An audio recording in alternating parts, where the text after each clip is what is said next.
អ្នកទាំងអស់គ្នា Welcome back ខាលីដែរម្ដងទៀតហើយថ្ងៃនេះដែរយើងមក review mod 2សម្រាប់អ្នក PVP នេះគឺជារូបរាង mod ហ្នឹងពីរហ្នឹងខ្ញុំដាក់នៅលើអេក្រង់ហ្នឹងអ្នកក៏ជិះឃើញហើយ mod ហ្នឹងគឺជាអ្នក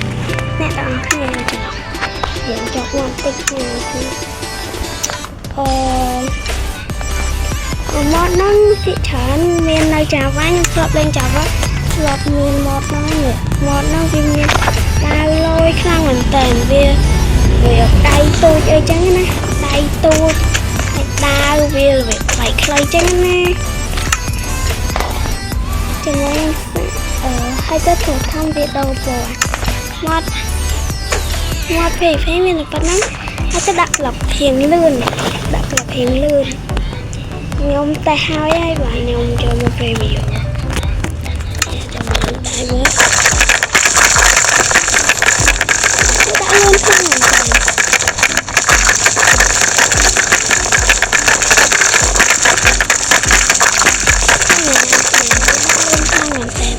ហ្នឹងហើយ mod